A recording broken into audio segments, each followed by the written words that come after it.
आणि राजकीय रणनीतिकार श्रीकांत पाटील आपल्यासोबत आहेत। पाटील सर, या सगळ्या निकालांकडे हे जे आकडे समोर येत आहेत क्षणाक्षणाला बदलतात, विशेषतः उत्तर भारतामध्ये तर अंडरकरंट काय आहे हेच ठोस कळायला मार्ग नाहीये।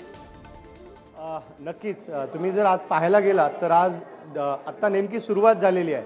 आपण असं म्हणू की एक 2020चा मॅच सुरू झाला आहे, त्याच्यातल्या 5-7 ओव्हर झालेल्या आहेत, पण तुम्ही ओव्हरऑल जर पाहायला गेलात तर मोदीजींचा जो करिश्मा आहे तो मला असं वाटतं की आत्ताही आहे। महाराष्ट्राची जर परिस्थिती पाहायला गेलो तर हे नेमके आता पहिल्या 3-4 ओव्हर आहेत, आपण अजूनही 30 यार्ड्समध्ये खेळतोय, तर मला असं वाटतं की डाऊन द लाईन पुढच्या एका तासामध्ये बरंच चित्र क्लिअर होईल। जसं पंकजाताई आत्ता तुम्ही म्हणताय मागे आहेत किंवा कधी धनगेकर पुढे कधी मोहोळ पुढे, आणि मराठवाड्यातल्या संभाजीनगरमधली पण परिस्थिती आता सध्या तीच आहे। तर मला असं वाटतं की महाराष्ट्रामध्ये आपण असं म्हणू शकतो की थोडंसं टफ भाजपासाठी असू शकतं, पण ओव्हरऑल तुम्ही देशाचा जर चित्र पाहायला गेला म्हणजे उत्तर भारत असेल किंवा आता मला असं वाटतं की डाऊन लाईन जी आहे म्हणजे तमिळनाडू किंवा कर्नाटका आणि जी डाऊन साईड आहे त्याच्यामध्ये पण भाजप आता सरप्लस करत जाईल हळूहळू, मला असं वाटतं। आंध्र प्रदेश आणि एक फक्त नम्रता थोडंसं थांबून, कारण एक पंजाबची आपल्याला जरा ब्रेकिंग बातमी घ्यावी लागेल। पंजाबमध्ये 8 जागांवरती काँग्रेस आणि 2 जागांवरती आम आदमी पार्टी असा प्रेफरन्स आहे। इकडे 13 पैकी 10 जागांचा 13 पैकी 10 जागांचा इकडे समोर आलेला आहे। सांगलीतून विशाल पाटील आघाडीवर आहेत, त्यांची आघाडी कायम आहे। पंजाबमध्ये काँग्रेस 8 जागांवर आणि आम आदमी पार्टी 2 जागांवर आघाडीवर। इंडिया म्हणून हे जरी चांगलं असलं तरी अर्थात तिकडे इंडिया आणि आम आदमी पार्टी आणि काँग्रेस आपला प्रसन्न दोन्ही ठिकाणी, दिल्लीमध्ये पण फटका आहे आणि पंजाबमध्ये पण हा फटका आहे।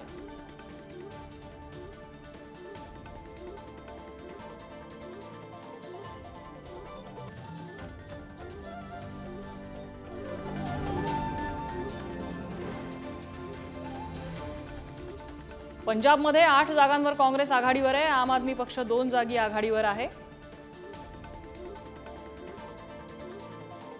श्रीकांत पाटलांकडे आपण पुन्हा एकदा जाऊयात।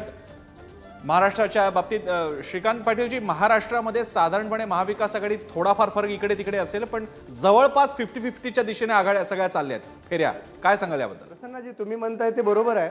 आत्ताचा जो ट्रेंड चाललाय तो नक्कीच 50-50च्या दिशेत आहे, पण मला असं वाटतं की down the line of 1 or 2 hours Bhajap किंवा महायुती जी आहे ते 28च्या जवळपास सेटल होईल, 28 ते 30च्या जवळपास, आणि महाविकास आघाडी 20च्या जवळपास सेटल होईल। कारण आता बरेच जे पॅटर्न्स आपण पाहायला गेलो, जसं तुम्ही मुंबईबद्दल आता विश्लेषण केलं किंवा मराठवाड्यातल्या काही पॉकेट्स बद्दल बोललात आणि विदर्भातल्या बोललात, तर मला असं वाटतं की सगळीकडनंच महायुतीला कॉन्ट्रीब्युशन यायला सुरुवात होईल, पण महाविकास आघाडी पण काही प्रमाणात मला असं वाटतं की कमबॅक करेल। त्याचे कारण वेगवेगळे असू शकतात। जसं मी स्वतः हिंगोलीमधून येतो, मराठवाड्यातून येतो, तर मराठवाड्यामध्ये मराठा आरक्षणाचा फॅक्टर मोठा होता आणि त्याचा थोडाफार अंडर करंटही होता, पण त्याचा अंडर करंट हा किती होता आणि त्याचे कॅस्केडिंग इम्पॅक्ट पुढे पण विधानसभेवर किती होतील हे जज करण्यासाठी मला वाटते की मराठवाड्यातल्या ज्या आता 8 सीट्स आहेत त्या मला असं वाटतं की 5-3 असे होण्याचे चान्सेस दिसत आहेत आत्ता तरी।